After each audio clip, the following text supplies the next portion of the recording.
Good evening, and welcome to the Positional Sports Show. Folks, live streaming on Facebook Live, Twitch, and our Positional Sports Talk Show YouTube channel. We are a sports talk show made for the fans, from the perspective of fans, presented by lifelong sports fans.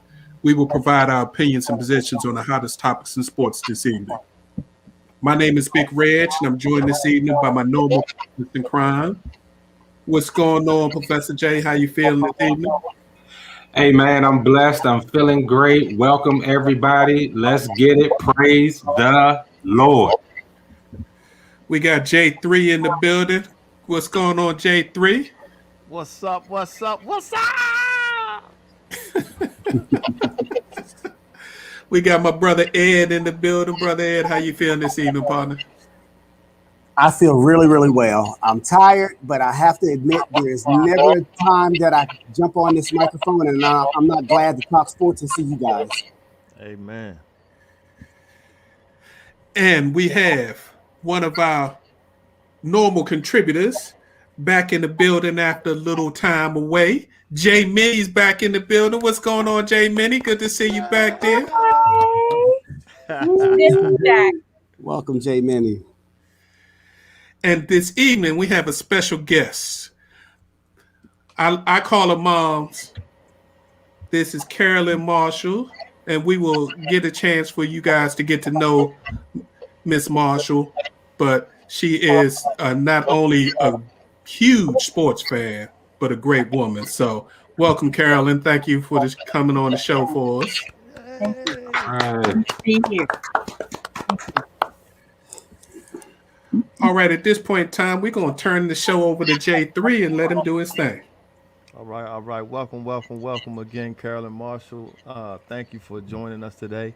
I want everyone to give a round of applause for Carolyn. She is a hometown unsung hero, and you're about to find out why in a few seconds. So first of all, Carolyn, can you tell us what got you interested in sports? Well, I have 5 brothers, and they all play sports. Wow. So, as the oldest girl in the family, but under all of my brothers, I have a twin brother, so all of my brothers played sports, and that's how I got into sports. They would take me to Griffith Stadium. I'm sure some of you heard of the stadium, but it's over there where Howard University Hospital is today. But I used to go there and watch football and baseball. Okay, and That's how I got basically into sports. And I was a cheerleader for our hometown, our community sports teams. So, and then when I went on to Cardozo High School, I became a cheerleader. So that's how I got into sports, because of my brothers. Okay, and with that experience, did it alter your thoughts in the type of college you would attend? Not at all, because I was more interested in becoming an excellent academic student. So I went to an all-women's college. I went to Bennett College in Greensboro, North Carolina. They didn't have really any sports at that time.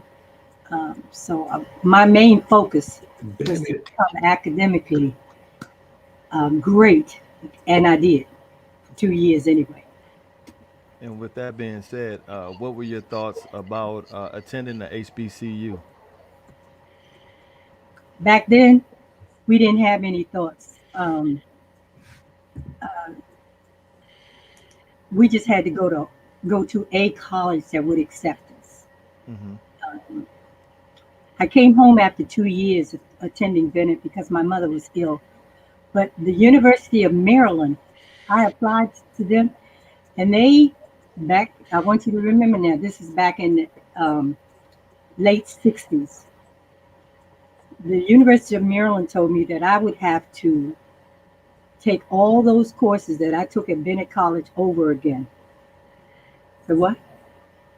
Because they were not accepting my grades from the black college that I went to. So, you know what? I pulled out of the University of Maryland and I enrolled in DC Teachers College. My goal was to become a excuse me, I wanted to be in broadcasting. Mm-hmm. I wanted to be a J.C. Haywood on television. I Okay. wanted to be, but I ended up becoming a physical education teacher, starting out in DC public schools. And I was a good teacher, telling you.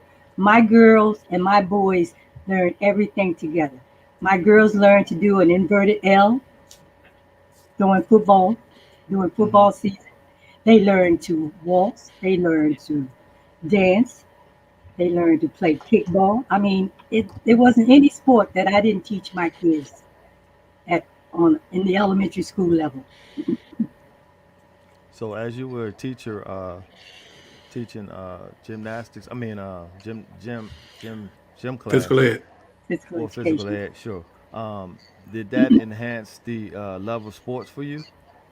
Oh yes. 'Cause by the time I was really into teaching, um, I was also back into other things. In the 70s, I started playing golf it all comes around to what I was trying to do with my kids in school or with my own two sons at that time. But Okay. And so after you were teaching, after you taught, what was your next profession in life? okay, well, from the onset of teaching, I went into, I had a confrontation with a student, and I came out on disability from DC Public Schools. Mm-hmm. So, in the interim, I'm looking for a job. So, I stopped into a bowling center and asked, show y'all how much I knew about bowling at the time. I said, do you all need a secretary?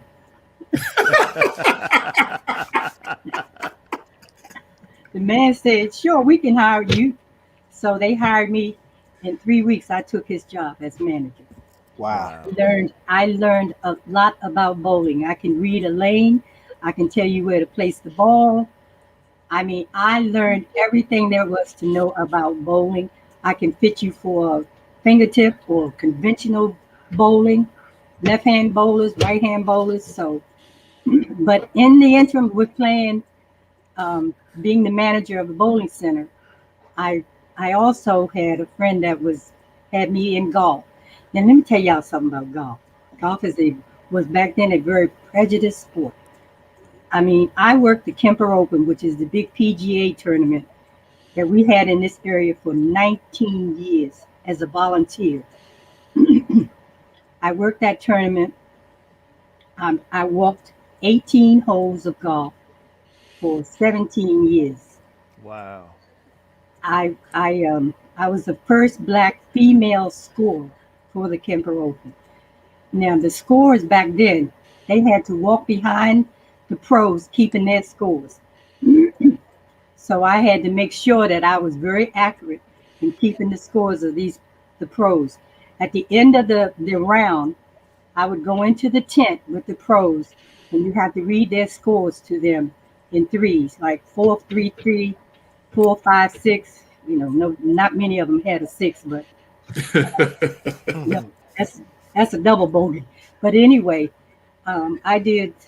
I loved golf. I myself attended a lot of tournaments. The big tournament for all of the blacks that were playing golf in the area was. Someone is at the front door. I'm sorry. I didn't. That's okay. Keep Okay. going. Okay. We're good. At the everybody went down to play the Bull City Open. That was in Durham, North Carolina. All the black golfers up here would go down there and play in that tournament. And one time I won. Yay! Hey, All right. congratulations. I have a trophy for the ladies division. So, but I love golf. I don't play it much anymore because I got little things. But I'll get back out there. Hopefully this summer if things go well. But let me just tell you how prejudiced golf was at the Kemper Open. Now I got to meet some of the best golfers in the world. The U.S. Open was there at Congressional Country Club in Bethesda. So Tiger Woods played that, and all the kids running, "Hi Tiger, hi Tiger," and I went to speak to him. "Good morning, Mr. Woods." One of the things they only let the pros in the at Avenel or Congressional walk behind the best of the best. You know, Jack Nicklaus, I got to meet him, but I could never be behind him keeping his score because I wasn't a member of Congressional. I was just a volunteer. But that was okay. So I got to meet even Calvin Pete, Lee Wow. Lee Elder had his tournament. Charlie Sifford, when Charlie Sifford died, oh my God, I wanted to go so bad to his funeral up in Delaware, but I had just been diagnosed, and my doctor said no, I could not travel at that time yet. But if y'all have never seen a person hit a ball like Calvin, let me tell you about Calvin Pete. When he stepped up on the mound to hit that ball would just go so long and so straight. I said, "Oh my God, I cannot believe how he can hit this ball like this." I mean, all of them, all of the golfers can hit very good, but just seeing them up close. See, you all get to see them on television. I was there, right behind them. In fact, when you come on to the first tee, the announcer usually introduces the scores to their players. And one year I had Chichi Rodriguez. Yeah, he was very funny. The whole 18 holes with him was funny. But on the first tee, he's telling everybody, "Come around, y'all listen. Look, she and we're in the minority," and everybody just got out. I was the only black female scorer up at the Kemper Open. I think they may have got one about after 14 years that I had been up there as a volunteer. And I worked the Lee Elder tournament. Lee Elder had his tournament in DC at Langston Golf Course. Mm-hmm. It also moved around certain times because I remember, I want to say it was Tennessee, but it could have been Kentucky that he had his tournament, and his was a pro-am, which means he had pros and amateurs that could play. I've met Serena and Venus. They were little girls back then, you know, on the circuit. They were just starting out basically in tennis, but you know, they introduced them and all that. So, but Lee Elder was one of my very first friends. We became very good friends, even to this day. He's still among us. He's living in California. When he comes to the area, George Butler and all of us, that's one of my golfer friends. We all get together and hang out for a minute. I myself had a tournament that I started in 2000 called the Carolyn Open. Mm-hmm. For 6 years, I had this tournament. I had friends of mine that came in from Philadelphia and Atlanta to help me with my tournament. I learned so much from being at the major tournament that I decided to have my own. But you know, amateurs cannot win money, so we had lots of prizes. I had big sponsors. I had Coca-Cola, Pepsi. Wow. I had Michelob, Budweiser. That's because as a manager of the bowling center, I made my contacts and I kept in touch with those people. And so they helped me out. I had beautiful prizes. I took some pictures out and I said, "Carolyn, they can't see the pictures, but I had to show you guys." But anyway, I had for 6 years, I had the tournament. A couple of the fellows that won the tournament, they passed away, but the money from the proceeds after I paid all my bills, because you know you had to pay the golf course and things like that, and plus the 19 hole was where I had all the activities. We had fun. We had barbecue food. Everybody helped doing all kinds of things, including my children, Guy, and Joe. Yes, they were there. Little fellows back then, you know, they were there helping out. And so with the sponsors that I had, I made sure that, I mean, they gave us so many nice gifts. But all of the proceeds from my tournament for 6 years went to Howard University sickle cell. The winner of the tournament donated the money. He had the choice of donating to whatever charity he wanted. They always said, "Carolyn, you pick them." So I chose Howard University because back then it was just coming out about sickle cell information for Black people. So I said, okay, let's do that. But let me go back real quick to one incident at a couple of things at congressional, at the big PGA. I took Guy and Gerald. I think they were like, I want to say 13, 14 years old.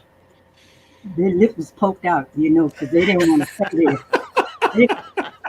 So I left them on like a hole number 13, I think. And I said, y'all just stay here until I finish. But I was going to tell you that one of the golfers, Fred Couples he bought me breakfast for 3 years straight because he played in the tournament every year, Fred Couples. And he also gave me the 2 tickets for my sons to come. Mm-hmm. So I get Guy and Gerald, and I'm all excited, and they mad because they didn't want to walk around. They didn't want to walk behind me, I finally let them go sit in a bush under a tree, and they waited until I finished. But to say that there was some prejudice there during that tournament, it was. Mm-hmm. As I walked down I can't remember the whole number, but one of the marshals said, "What that woman doing on this course?" Mm-hmm. So I immediately, after I got off the course, I went to Lee and told him about this marshal who had made an ugly comment. Mm-hmm. And needless to say, I want y'all to know he was taken off the course for the rest of that tournament that year. So you dealt with the prejudices because as a Black woman, and the only Black woman out there walking around with all these golfers, you had to keep yourself intact to know that you were going to hear things from the crowd. They were going to holler little slurs and things. So you know what I did? After that marshal, I just put everything out of my head. I heard them and I let it go. Because you know what? I'm bigger than they are. Mm-hmm. I was bigger than they are.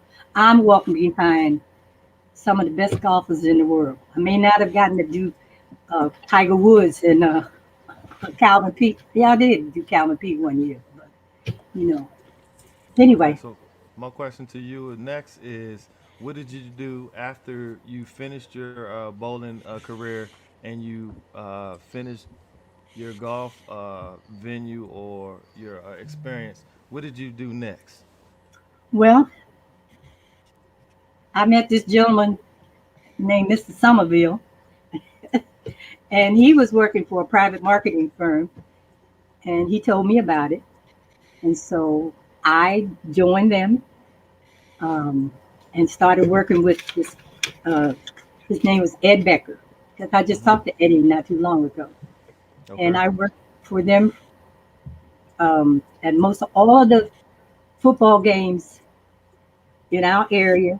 I was sent to Richmond, the other cities to work football games. I worked 6 Super Bowls, 1 All-Star basketball, 1 All-Star baseball, and something else I did. But anyway, I like this. I enjoyed the Super Bowls. The one that scared me the most was when Prince was doing the halftime show. In the rain. It was raining buckets. Mm-hmm. And I said to myself, oh my God, all this electrical equipment up here, somebody's going to get electrocuted. I was afraid just watching all that. I mean, the rain was really pounding at halftime.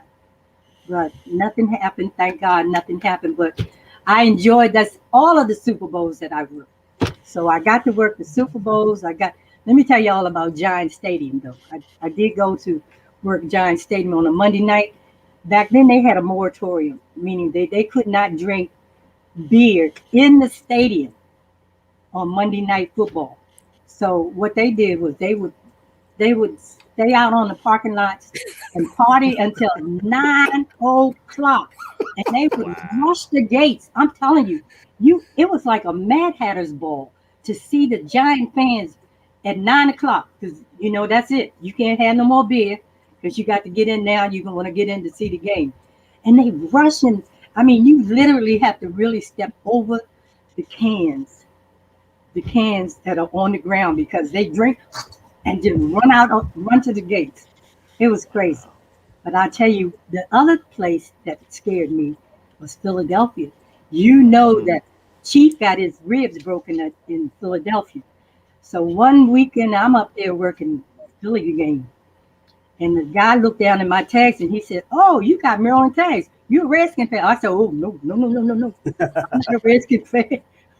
I just lived there." That's what I had to say because I wanted to make sure all 4 ties would still be on my cup. You said that right. Philly fans, Smart. y'all know Philly fans were kind of rough Yep. and still were. They still are even to this day. When the Redskins played the Eagles at our home field, I'm telling you, you just have to be careful because there's going to be a fight. That's why they got lockups in every stadium in the NFL. Now they don't play that no more. Like at one time they would just take you and push you out the gate. Now they lock you up. You start a fight in the stadium, now you get locked up. So thank goodness for that they have done that. And I think I had one other thing I wanted to say about football, but it'll come to me in a minute, I hope. All right. So my last question for you, Carolyn, is this: is there anything you would like to see changed as an adult pertaining to sports, of course? Yeah, I still say racism is still very prevalent in this country. Our kids experience it, our adult players experience it. I mean, I'll tell you what, the All-Star game that was here at the MCI Center, that was the basketball, I experienced. I had my tag on that permitted me to move anywhere in the MCI building. And I was stopped by a white security guard and said, "Ma'am, you can't go any further." I said, "Sir, look at my badge." He said, "I don't care about your badge." I said, "Excuse me?" He said, "You ain't going past me." So, I had to make a phone call to get this idiot to let me through. I got a badge that says that I can move anywhere in the MCI Center I want to. The one thing that I wish our kids wouldn't have to endure, but they're going to still, because we still have Karens and Kevins out here. Oh, Yeah, we still have them. And as long as we have people like that man that just got out the White House, ooh, that's still perpetuating racism in his own little way, I wish that I could change the world and say, "Be gone," but I can't. So, but our kids have to be taught. They have to be taught, and they have to know that character building is in them, and they can withdraw anything. Just they have to be taught the right way. Wow.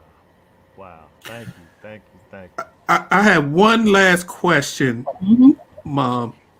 How'd you become a Washington football team super fan?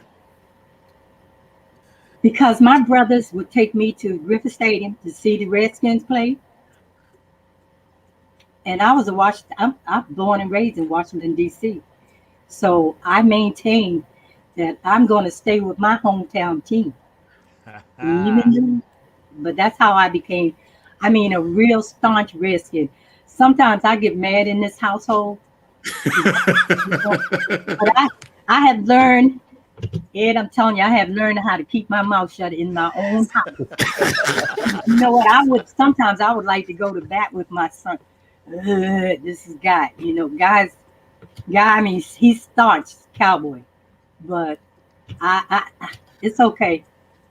It's okay. But I I'm just a diehard, and I'm gonna stay with my team. I mean, I get mad. I get mad and throw my.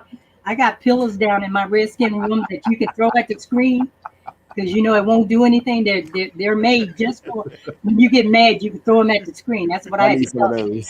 Channel 4. I said, see this brick, throw it at the, and he threw it, and I said, see, it's just when you get mad. Miss Carolyn, can I ask you? I just have one question that I've been dying to ask you because I don't want to get you off here. First of all, thanks for coming on tonight.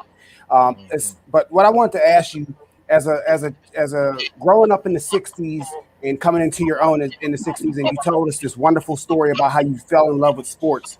But can you tell me what type of restrictions, or how did people view women's sports back then? And number two, what type of restrictions were women in as far as opportunities to play sports, and particularly Black women to play sports? Back then, it was track and field. We weren't privileged to. I mean, I ran the track in high school, but for women growing up in the '60s, the only thing for us basically was, now soccer was non-existent. Don't even think about soccer, but was track and field events, and that's where some of us got our names and moved on. But there was nothing else other than track and field for us. We didn't have baseball teams. The only sports basically for me is, and it's not really a sport, it's cheerleading. That's what I had to deal with in the '60s. There was nothing else but track and field for women. The guys had baseball and football and Basketball. and basketball. No soccer yet, but that's those three sports. And we had, as a matter of fact, I coached girls basketball in DC when I was teaching, and I do want y'all to know that I had the #1 team in the area, but the teachers went on strike that year, so my kids didn't get the recognition that they deserved. Because I'm telling you, my girls was wiping up everybody. That's awesome. I was a good coach. So, and I love my kids. In Southeast, we have some of the greatest kids in the world. Mm-hmm. They had never been across the river, across the bridge. And I took my kids everywhere that I could take them when I was teaching physical education. They just got to endure. And my dance group, I was a dance teacher as well. They danced at the Smithsonian. They danced for the Bicentennial. Carolyn Marshall was a good teacher. That's what Amen. and I'm going to leave it at that. I was a good Amen. teacher. Amen. But I appreciate being out here. Go ahead, Professor Jay. Yeah, I just have one really quick question for all the young ladies, with it being Women's History Month, with all the young ladies that are out there, especially the inner city kids that I know I work with and see daily. What advice would you give them when they desire to play sports like lacrosse, softball, tennis, golf, volleyball, and soccer? What would you say to those young ladies that kind of galvanize their spirits and just get them moving in that direction? Follow their dream. They got to. I have a niece who is, she's been scouted by every high school in the county and in DC. She's gonna be Olympian. I'm telling you, she runs track.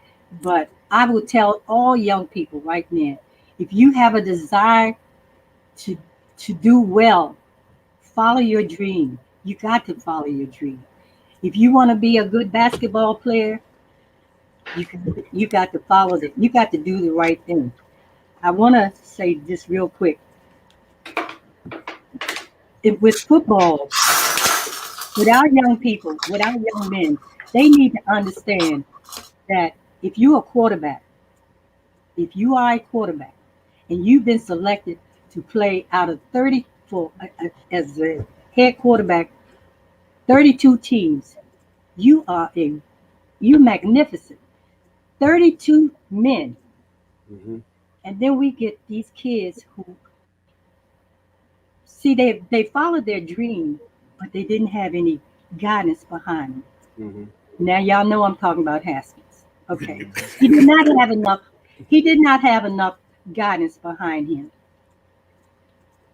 If you just got to do it, follow your dream and just make sure that that your parents are behind you or somebody is behind you to help guide you to get you through this. Because we don't need this and that kind of language. This, did y'all hear me say this and that, starting with the, okay. So I would love for our kids to learn more, speak well, speak well.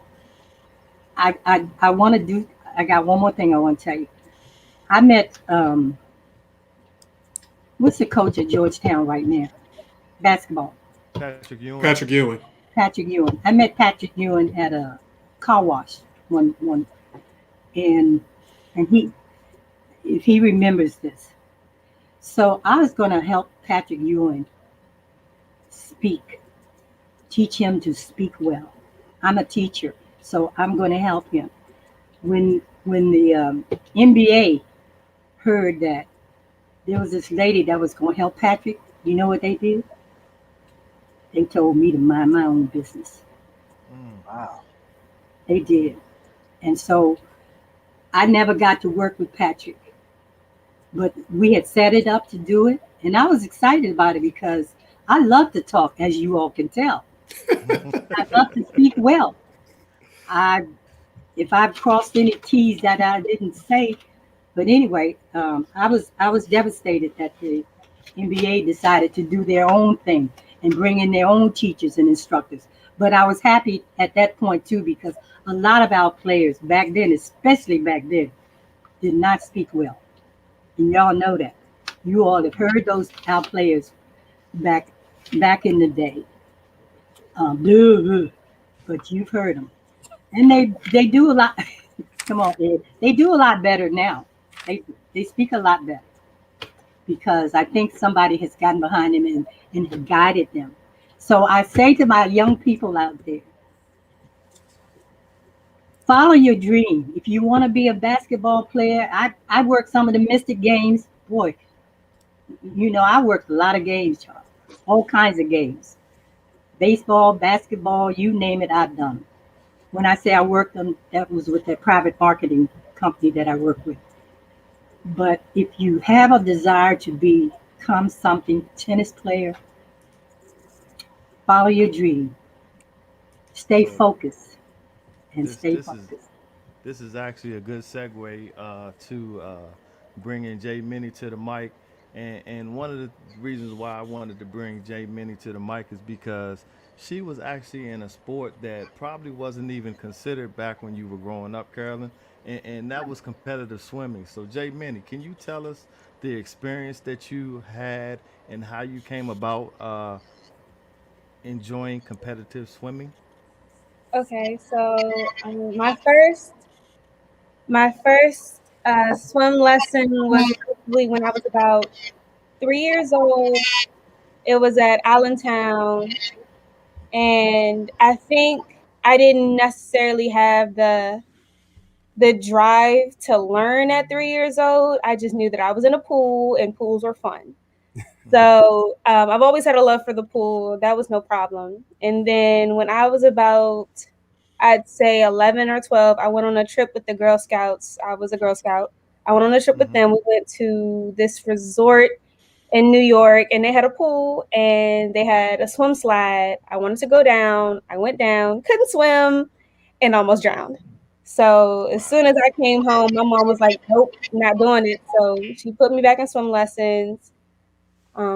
I swam on just learning how to swim again for a few years, and then my swim instructors, they asked me, "Well, hey, you're good now. Do you want to join the swim team?" They kept trying to get me to join. Kept saying no, I wasn't ready. I didn't necessarily know what all went into competitive swimming at that age, so I kind of just left it alone and didn't really think much about it again. Okay. Then So, my first, go ahead. no, I was going to say, so how did you become part of a swimming traveling team? freshman year of high school, I found out that my school, I went to Wise High School. I found out that they had a team. And I told my mom, I was like, I'm going to join. And she said, Are you sure? I was like, Yeah, I'm sure. I'm going to join. And I joined. And surprisingly, it wasn't as hard as I thought it was going to be. I did really good. I made varsity after my freshman year. And Wow. I think at that point, I kind of figured that this is something that I can be really, really good at. So I joined a travel team over the summer and I just got better progressively over the years. I did swimming in high school, all 4 years of high school. And then I did it 1 year of college. So when you went to college, did you actually swim at all? I did swim, I did practice. I didn't compete in a meet because I was on injury reserve, Mm-hmm. but I did go to majority of the practices between October and November.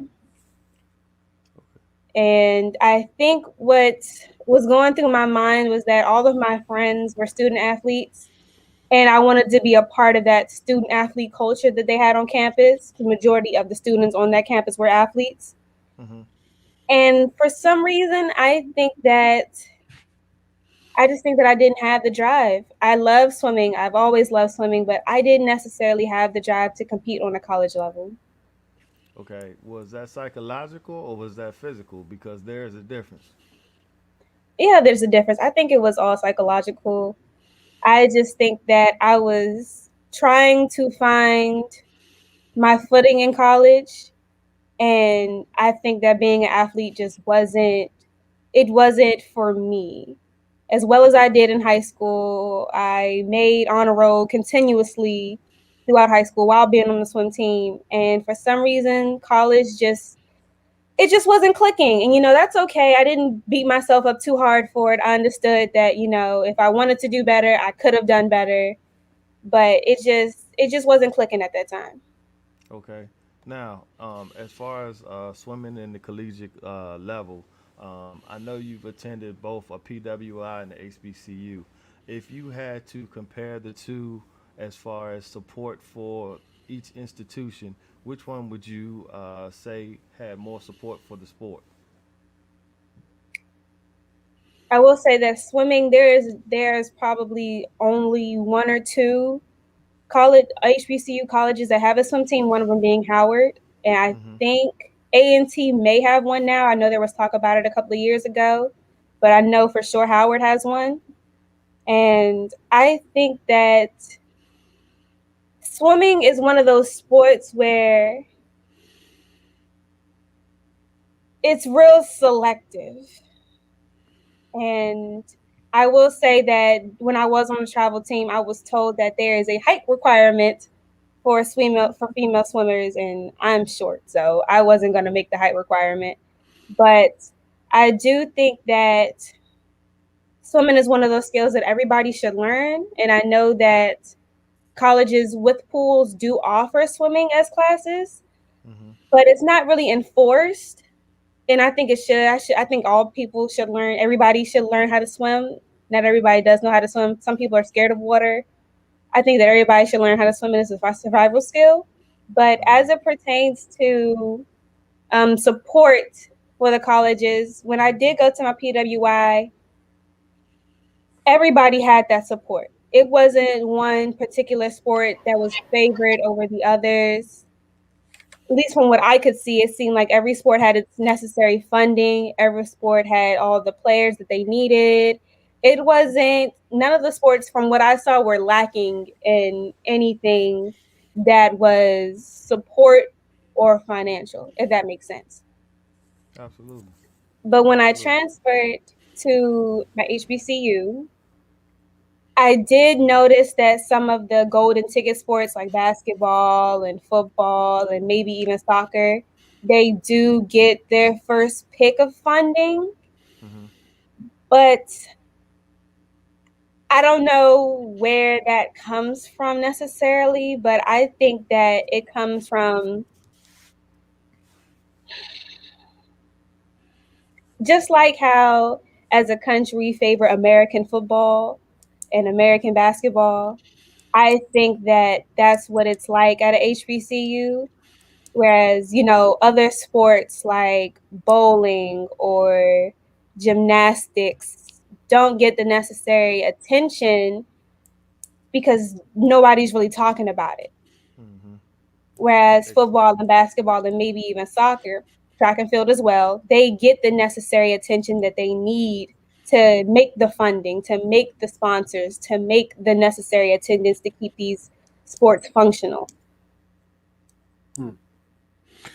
Yeah, I think a lot of people don't realize that HBCUs in general are woefully underfunded in period. But when it comes to sports, people don't understand how much is involved in upkeep in the sport. And one of the biggest bills that any athletic team has to cover is the insurance for the athletes. When you've got people traveling, people playing sports where they can get injured, the insurance policies sometimes get astronomical. And schools that already have tight funding budgets gets too much of a squeeze, so they have to figure out what can we do, what can't we do, and unfortunately, it's not fair for the people attending those institutions. But hopefully, that's changing. Which is a question. You mentioned that you were from a HBCU, and I don't want to put you out there, but it seems like your current school is doing some big things out there in the football realm. Yes, we just got Deion Sanders as the new head coach, and so far the first game was 59-0. So he's definitely come in and done some really good things with the team. Now, what I will say is, from a PR standpoint, okay, go ahead and speak on it. Deion Sanders is a character from a PR standpoint. And but I think that because he is the head coach now, the football team is definitely getting more funding than they would have without him being there. Although they are making the wins that they are supposed to be making. It's still too early in the season to tell if they're really going to be all that good. But and the basketball team has done well too, apparently. I'm just now hearing it. Basketball team has done good too. So I think that this year might be the year that JSU does some pretty good things. Yeah, and then in fall in 2021, when Deion's two sons, who are both top 150 recruits, one because right now they're both ineligible to play. They can't play right now because you have to wait a semester before you could play. Oh, but I'm going to a game. They're having a game in Miami where they play FAMU. Oh, I'm going to that game. Hey, Jay Manny, I find it fascinating that I met you on several occasions, and I did not know you were a competitive swimmer. But swimming historically has lacked the diversity that other sports have seemed to have these days, and like I said, historically. When you were on that travel team, what was it like when you would travel and compete against other teams? Did you see the other teams lack diversity, or did you see other teams, other people that looked like you on these swim teams? Well, the travel team that I was with, it was based out of PG County, so I definitely saw the diversity. It's about the same diversity that we have in any PG County school. So I will say that there are some high schools in PG County that I did compete against that weren't as diverse as some of the others. Bowie being one of them. What else? I think what's the other one? Northwestern being another one, and there's probably North Point. Was it North Point? No. Laurel. Probably. I don't know, but it's a while ago. But I definitely can say that it was just as diverse as some of the high school teams for the travel team. Now, what I will say is that my first year swimming, I did go to PWI, and I was the token Black girl. So that should say a lot about swimming on a college level as an African American female. There were a couple of team bonding exercises that kind of made me give them the side eye. But, I think that I learned to, Roosevelt was okay. But there were a couple of moments on the team where I was like, okay, is somebody going to say something or do I have to? Wow. But because it was me, and then there was a boy who was also Black. He was from Baltimore, but he was adopted and he had white parents. So it was sometimes where I had to kind of nudge him, be like, don't let them say that. Like, I'm not understanding why you're letting them say this. We went on a camping trip in the mountains, and there was a moment in the cabins, so we were all trying to pick bunks, and there was a moment in the cabins where they turned off the light, and it was like, oh, where's Kevin? And I was like, come on. Like, I thought we were better than this, especially because I had taken the time. We were all in a group chat, so I felt like, okay, I haven't seen anything that'll make me go off on them. They hadn't said anything that made me give them the side eye over the summer when I was just, talking to these kids. And there was only maybe like one or two moments where I did have to give them the side eye, but for the most part, I didn't feel shut out. I felt just as part of the team as anybody else on there. So, but I think that when you are in a sport that's majority white, that you're bound to have those moments because maybe it's because they lack the education or they lack the mindfulness, and they just don't know, some things, like we hear something and it'll be completely different from what they hear. But I will say that swimming as an African American female definitely has its perks, definitely has its disadvantages. For one, hair care. So.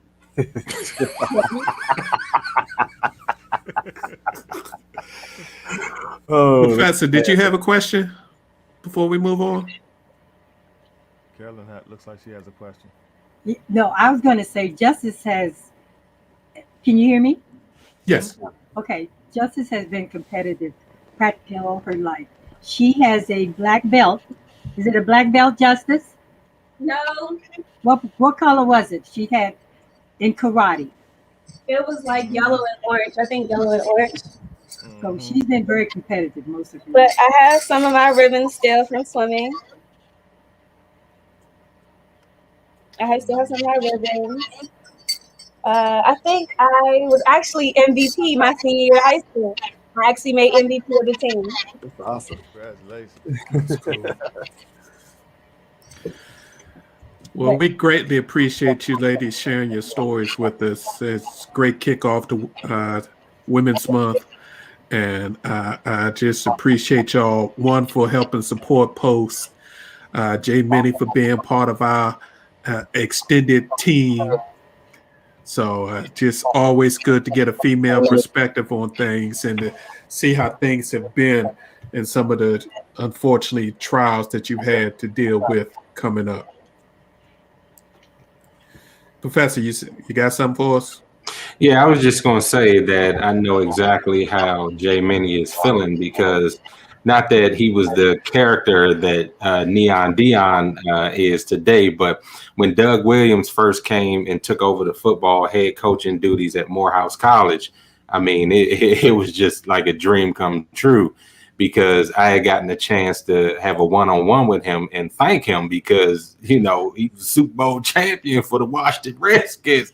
So to have this living legend right in front of me, man, I'm sure he wouldn't remember, but that's one of the greatest moments of my life. And then the monies and the attention and things that came to the team, I mean, it just kind of galvanized. I mean, the team was still struggling, right? But it was better than it had been in years. That's why when people like, oh, Denzel's son played for Morehouse, we were actually decent before he got there. So, just pump the brakes. But I mean, we were a little bit angry that Doug left because he kind of used us to go to Grambling, but that's another story for another day. But that was a good time for Morehouse and that community at the time. Yeah, you can't blame him for going home, man. No, You can never blame him, man. I'm still mad though, but I can't blame him. That is an excellent segue into our next segment. We're going to try to get through this pretty quick, but we wanted to give time for the ladies to get their stories out. The NFL offseason, speaking of Doug, it's getting crazy. It's getting crazy, and the offseason actually hasn't officially started yet.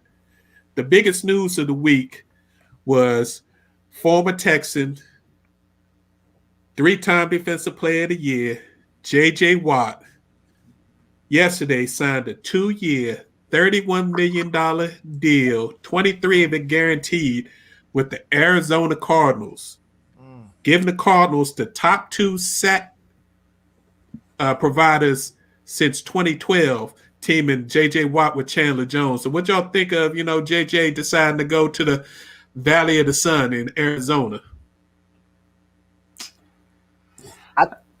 Go ahead, Ed. Well, number one, the deal told you a couple things. Number one, it told you that players sometimes choose money over rings. Because if you look at the deal, he had other deals by legitimate contenders on the table, but he was like, I'm not taking no pay cut. I want to be paid accordingly. So what did he do? He got that 31-23, like you mentioned, guaranteed from Arizona, which Arizona, with a couple moves here or there, could be right there, but that division they're in is so brutal that just getting out of that division into the playoffs will be a challenge. So that was number one. Number two, it doesn't surprise me that he spurned a lot of the teams that were pursuing him, because a lot of those teams, even the one that had both of his brothers, they were cold weather. Yeah. And JJ recently got married. I don't even think he's been married a year, but his wife is Hawaiian, I believe. He's not and a soccer player, and so I don't think he would take an offer or a job at this point in his career based on just purely to be with his brothers or to win. I think money was the first factor and climate was the second factor. And Arizona is a cool place to be. I like the deal. Yeah, I mean, for everything that you just said, I mean, can't argue with it. Money is definitely the name of the game. I just wanted to see him kind of either in a Steeler uniform or to compete in a Browns uniform. I think cold weather is one thing that you consider, but I think that, for him and being in that division, let me be clear, I feel bad for Russell Simmons. I feel bad for Russell Wilson. Good gracious, I'm about to say Westbrook, because now he has to deal with bookend pass rushes from all them teams, and he doesn't have a good offensive line to save his life. So I'm more thinking about him and what he has to go through than anything else. But then I kind of felt like Larry Fitzgerald had a meme out there today where it says, bruh, if you want to win a Super Bowl ring, why you come to Arizona? That's kind of how the meme was. And I had to laugh because, Larry has been hanging on for a long time trying to get a Super Bowl. But I think in that division, you still going to have the resurgence of San Francisco. You still going to have Seattle. I mean, they're decent, but with Russ, anything is possible. And then the Rams are retooling for a Super Bowl run. So I think in that division, it's still going to be hard fought. And I still got Arizona being either third or fourth best in that division. So money wise, I get it. But if he's trying to win a Super Bowl, not so much. Did you have something, Mom Care? No, I was agreeing with Professor J. I mean, weather does have some effect sometimes on different players. As you can see, it didn't really bother our Super Bowl champion this year did it. Nah. Oh, but he went to Florida. Yeah, Remember, he left he New England to go to Florida with the Heat. and then said, I'm never going back. Yeah. Never going back. I'm never going back. So, yes. And we all know as we get older, we go to tend to go to warmer climates. JJ Watt been in the trenches for 10 years. That takes a toll on your body. You go to Arizona, dry, warm. I ain't mad at him. Yeah. Make all the money you can make. But you brought up Russell Wilson. That brings us to the QB carousel, which is going crazy. Yeah. Franchise tag ends next Tuesday, a week from today, the 9th. G Money, I see you in the background. Your favorite team still can't get a contract together with their man Dak. And they're saying Dak should take $35 million a year. The franchise is 37.7. So you want me to take less money than what I'll make on a franchise tag, and the next year I'll be an unrestricted free agent. It's not happening. So, Not gonna yeah, that ain't happening. So we'll see if Dak gets franchised next week. But the crazy one, we got to deal with the Deshaun Watson thing. Deshaun Watson finally answered a call from the Texans. He went and had a meeting last week with the new GM and the new coach and politely told them, I'm never wearing a Texans uniform again. Y'all deal with that how y'all want to deal with it. Gangster. Not doing it. I tried to do it the right way behind closed doors. Y'all keep leaking stuff. So you hear from my voice and my face, I'm not playing for the Texans again. Trade me and let's make it happen before the draft, or we'll just go through the staring contest, but I'm not putting on the Texans uniform ever again. So Wow. we'll He's see gonna- where Deshaun ends up. He's going to get traded because the leverage is never going to be as high as it is prior to the draft. They're not going to wait. They're not going to let this linger into the next year, because as it lingers, their leverage goes down and down and down, meaning the management for the Texans. Absolutely. So they're definitely going to trade him. It's just a matter of getting the right offer. But we talked about this last week as far as Deshaun. Real quick, is that a friend of mine is a Clemson super fan, and he was telling me that on some of the message boards he was upset that a lot of the people were like, well, he signed the contract, and again we talked about this. He signed the contract, and I repeated what you guys brought up last week. It was a smart business move to sign that contract, or else he would have had zero control of his potential destination, and also he would have had no leverage as far as how many years they can control. All you got to do is look in the Dallas situation to see that now Dak is pretty much stuck in Dallas on a series of franchise tags instead of getting the long-term security that he rightfully deserves. So. And it only happens with a certain type of quarterback. We already talked about that. So yeah, he's going to get traded. They're not. It's just right now they're just trying to figure out how to do it. But he's going to get traded. And then the one that came out of left field, Russell Wilson, seems like he's trying to burn it down in Seattle. Mr. Go Hawks. Every time you heard Russell Wilson give an interview, at the end of each interview was Go Hawks. Now all of a sudden, Russell is putting out all the dirt. He's on. Yes, sir. It's the disrespect. It's only so much a quarterback, a black man, black woman is going to tolerate before they start saying something. They have spent money on the defense. They've got him a couple of weapons on offense, but the mainstay of a quarterback is the what? Offensive line. Look at what they did for Brady before he got there. Look at what they do for all other types of quarterbacks across the NFL. This man down there or up there or over there running for his life every Sunday. And it wasn't just last year, it's for years. So with him looking at the rest of his contract, looking at the longevity that he has left, remember, as you get older, you lose a step. He ain't going to be able to get away from everybody all the time. And now you get what I just say. Now you got Mr. Watt over here who trying to eat your lunch, Come on, man. Yeah, he gonna say something, and then he already said one of the places he would consider was Dallas. So whatever happens with Dak, you got Russ following now, and so what they gonna do? But I'm loving it because you got Deshaun, you got Russ, you got Dak. They starting to speak up and use their voices, and that's all we want. Just start saying something, make the change happen. Well said. Yeah, he going scorched earth too. Mm-hmm. Today he went after Pete Carroll's talking about his sons. His son shouldn't be on the coaching staff, and he's out of control. So He putting the press on. I'm telling you, he was watching putting the that press Super Bowl in the press box with his wife and the commissioner. Oh yeah, his He face saw- was priceless. he It saw- was priceless. He saw a 43-year-old Tom Yes. Brady, and he's like, "I'm not going to make it to 37, let alone 43." Right.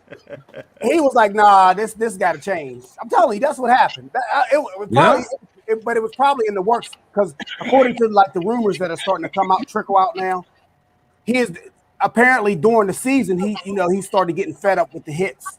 And I believe he's probably the most hit sack quarterback He is. coming to the league, and that's saying something. Man, Considering the way he looked at Roger Goodell, it looked like he wanted to hit him with the Walter Payton trophy in his head. Like I agree. and the last bit on the quarterback carousel, I think it officially happened today. If not today, it's going to happen this week. Washington football team is cutting ties with the comeback player of the year. They cut him yesterday. They cut him yesterday.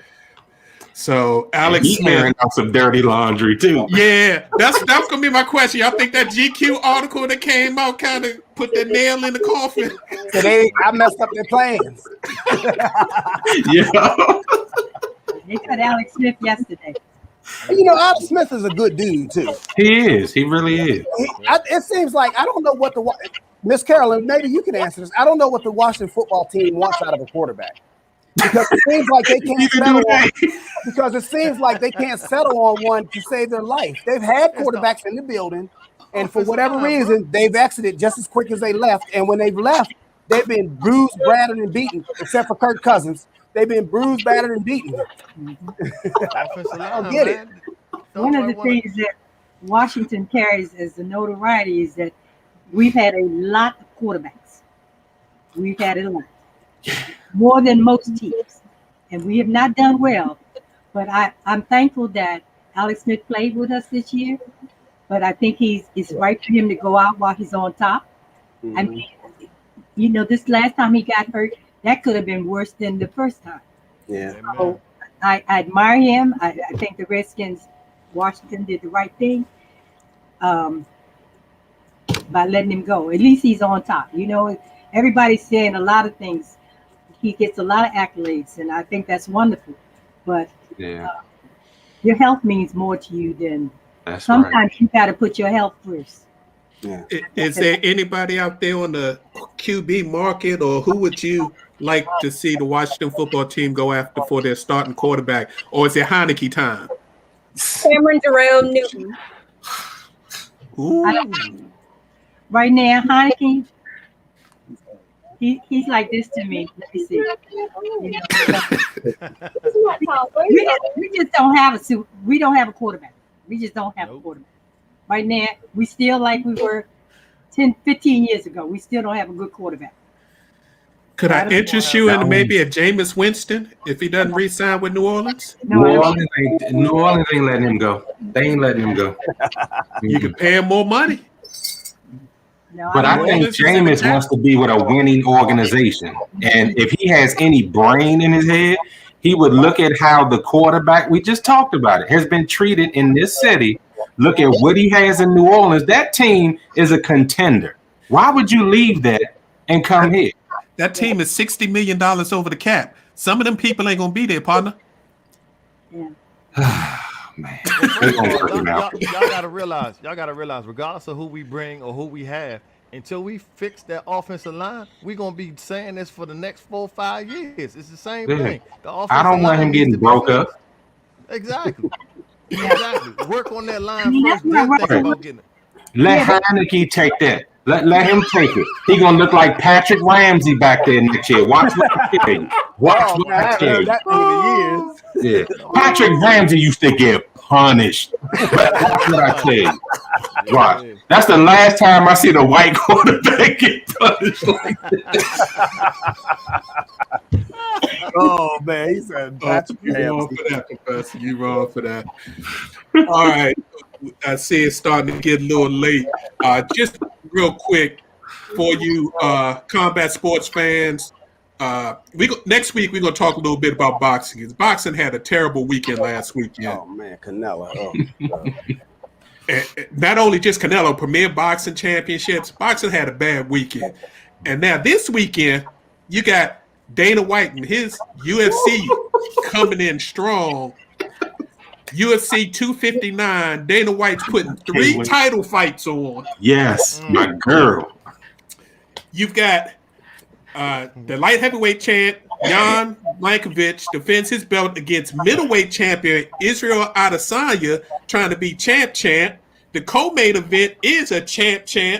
The wonderful Amanda Nunes, she's putting one of her titles against Megan Anderson. Yes, and then you got another championship fight where Peter Yan is defending against Aljamain Sterling. And those are just the 3 headliners. Boxing better wake up and start putting these fights together that people want to see. And hopefully the heavyweight title fight might be one of them. Supposedly there's rumors out that the Tyson Fury Anthony Joshua heavyweight unification is almost worked out and that they're going to sign a 2-fight agreement. So we'll see. He better watch them gloves, them loaded gloves. That's all I gotta say. Mr. Joshua, watch him. Oh man. Yeah.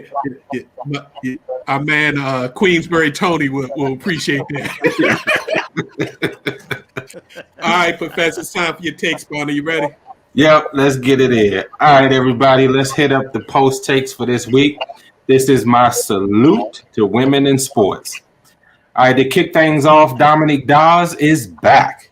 She has a very successful gymnast academy that bears her name in Clarksburg, Maryland.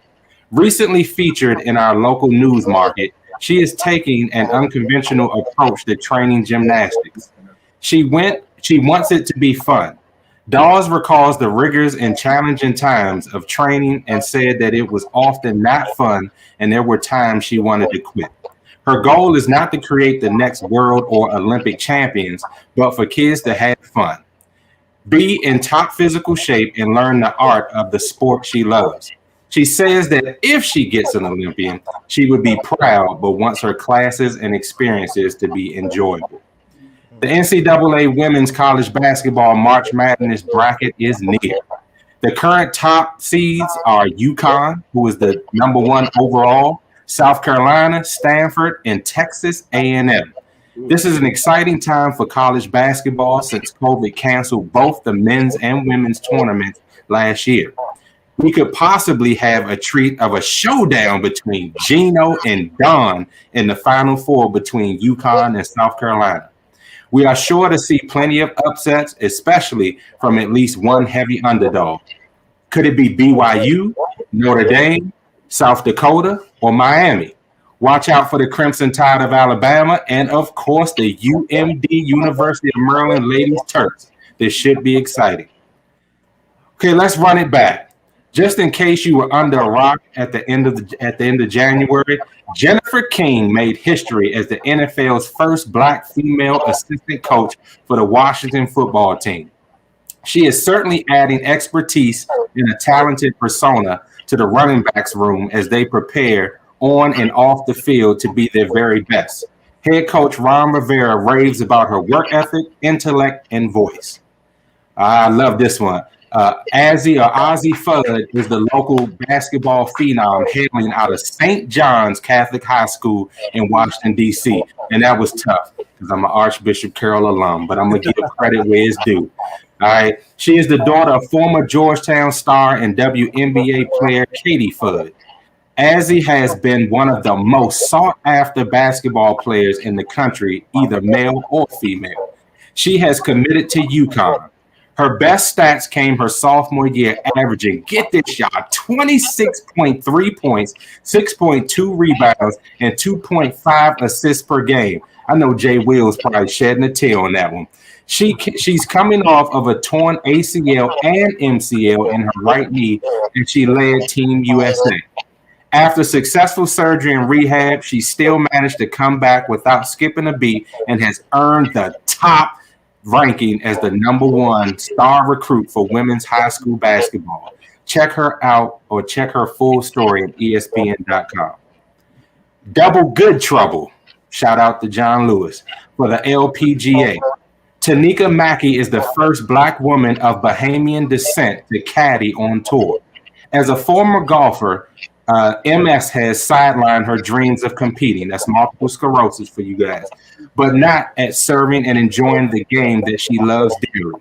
Joining her on tour is Mariah Stackhouse, 4-time Stanford All-American and the only full-time Black golfer on tour at this time.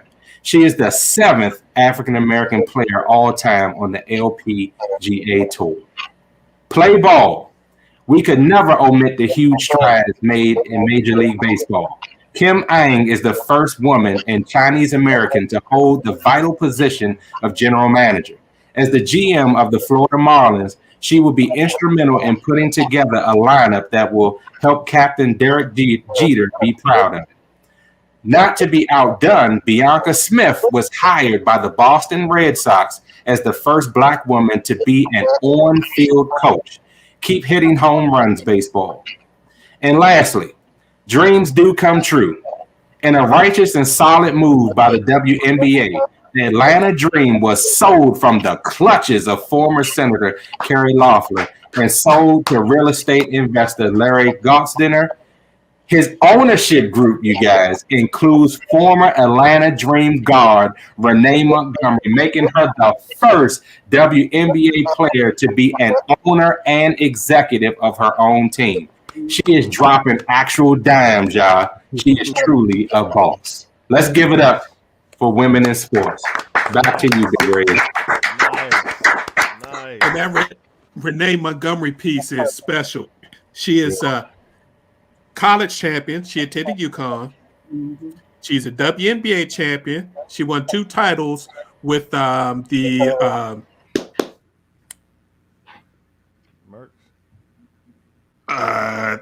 Lynx, I believe it was. The Lynx. Mercury Lynx.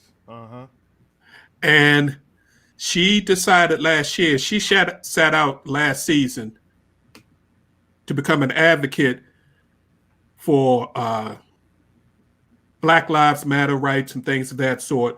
So she took the whole season off, and she was going to come back this year, but then she got the opportunity. I read a little story about that. When LeBron James had mentioned a couple of months ago that, hey, let's buy the Atlanta Dream, she reached out to LeBron. LeBron got her in contact with the NBA commissioner. The NBA commissioner got her in contact with this investor and put them together and brought her onto the team to make her not only a part owner, she's also one of the top executives of the team. So that's power. So excellent. We appreciate the history lesson on that. And women in sports do fantastic things each and every day, and unfortunately, don't get the credit they deserve. And Mariah Stackhouse is a bad young lady, and I can't wait for her to win her first LPGA Tour title. So, yeah, it's a good thing. For you basketball heads, we haven't talked a lot of college basketball because football ran a little late things. In the NCAA women's, most of the major conferences start their conference championships this weekend. We're talking about the ACC, Big East, Pac-12, and SEC. The Big Ten and Big 12 start next week. In the men's bracket, a lot of the smaller conferences start their conference championships this week, and the bigger conferences start next week. So March Madness is here. It's time. we got to give make people aware. Clemson Tigers defensive end Justin Foster last week announced that he had to retire from football. This was a upcoming junior at Clemson who had dreams of being an NFL player and was going to be a starter for the Clemson Tigers, so it's a good chance. But unfortunately, he contracted COVID last summer. And due to lasting COVID issues, on top of his already asthma and allergies, he's no longer able to perform. So be careful out there, and I'll hit on that in a little later. And last but not least, rest in peace, Irv Cross. For those who don't know, Irv Cross is a former Pro Bowl DB for the Philadelphia Eagles. When he retired from football, he became the first black man to get a full-time position as a sports analyst on CBS. And then he was one of the original anchors for the first live pregame show. CBS is the NFL Today, which everybody's tried to recreate over the years, and probably the best pregame show ever put on. So Irv Cross, rest in peace. He passed, I believe it was Sunday. He was great contributor to the NFL for decades, and he will be sorely missed. All right, everybody, it's time for our final post so we can get out of here. We truly appreciate the time, and what a great way to kick off Women's Month events. We're hopefully looking forward to having maybe one or two more. Let's start with the ladies. J. Minnie, you got anything for us? Thanks for having me back. I will say, looking forward to many shows. Hey. All right. Mama Marshall. I've enjoyed being on this evening. I enjoy you guys. You know what? Let me just say this, and I'm going to say it. The Deltas had a prayer at 7 o'clock every Tuesday. Where am I? I'm with you guys. Whoa. Thank you, Mom. We won't let them know. Bless your heart. But I enjoy you guys. Let me tell you what else I've done for you guys, and I'm waiting for a response. I've contacted some people at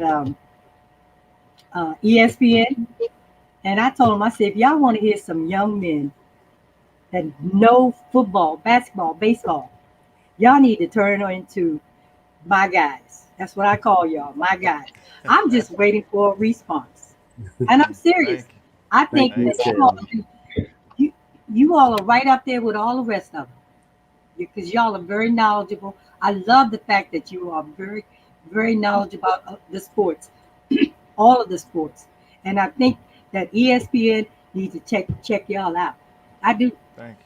But anyway, Thank you, that's Mom. what I have to say. And to the young people that are out here listening, follow your dream. Make it happen. Become the first of whatever you want to be. I was the first Black female manager for Bowl America. I was the first Black scorer for the PGA. So follow your dream. If you have it, follow your dream. Thank you. Thank you. We appreciate you. Professor, what you got for us?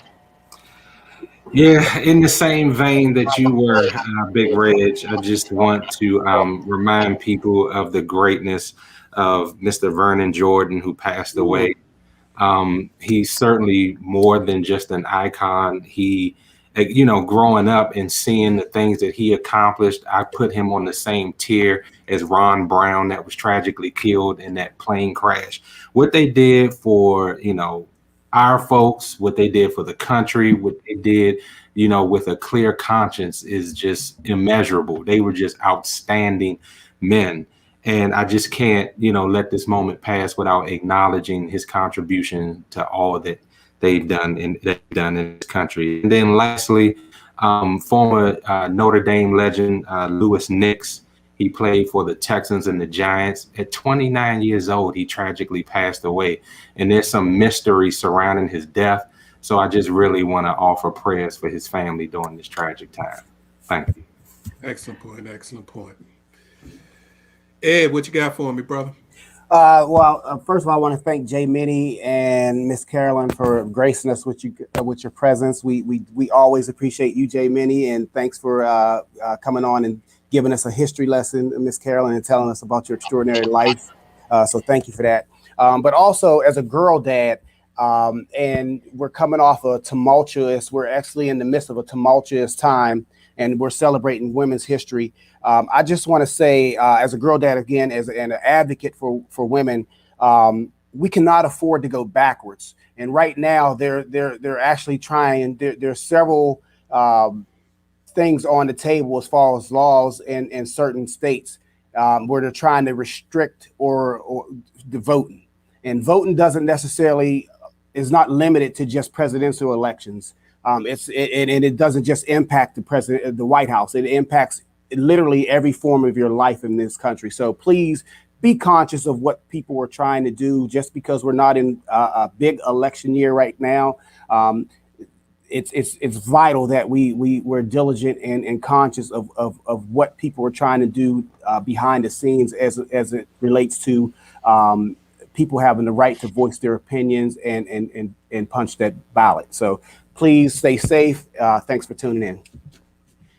J3.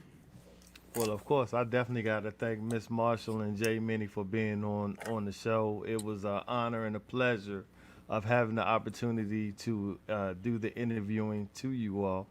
But I also want to say, for anybody who's listening, who has individuals that you would like to be guests on our show for Women's Month, please reach out to us, because we definitely want to bring to light unsung heroes that are not getting the shine that they deserve. So that's what I wanted to say. Thank you. Appreciate that. My final post kind of deals with the situation going back to the Clemson Tiger, former Clemson Tiger, Justin Foster. For all you parents out there, I know in our area in the DMV, Virginia has just started high school sports again, football and things of that sort. I would just highly recommend that you parents do your own research, do a lot of outside research before you let your children go out and play sports. There's a lot of information out there contradictory about whether you can contract COVID through sports. But you've seen multiple professional basketball teams, football teams, baseball teams, hockey teams have to shut down for several days because they had outbreaks. So they may not be making a correlation specifically, but if you just look at what's going on, and the worst thing you want to have happen is have your child be one of those limited few that gets COVID, and God forbid they survive it, but they have what they call this long haul syndrome, where they're never the same. Just like this gentleman, Mr. Foster, he will never be able to play high-level sports again because of what COVID did to his body, especially if you have any pre-existing things, asthma, bad allergies. So just give some thought and do your own research before you let your children play. All right, time for me to get off my soapbox. We'd like to thank you again, Jay Minnie, and special guest, Mama Carolyn Marshall. We greatly appreciate you for spending time with us this evening. You know I love you both, so thank you for coming out. Greatly, greatly appreciated. We'd like to thank everybody else for tuning in. We appreciate your time and opportunity to share our positions on sports with you. We're here each and every Tuesday, 7 p.m. We appreciate you tuning in. Like J3 said, if you have somebody out there that you think should get some shine and be willing to come on the show and interview, we'd love to hear from you. You can reach us at Position on Sports, our Facebook page. You can reach us at Positions on Sports Talk Show, our YouTube channel. You can also reach us on Positions on SBO1 on our Instagram. So reach out, let us know. We greatly appreciate it. Again, this has been Position on Sports Talk Show. Each and every Tuesday, 7 p.m. We'll be here live. And if you can't catch us live, You can catch us on Facebook or YouTube, all the previous shows. We appreciate the support. We'll see you next week. Stay safe. Peace. God bless you.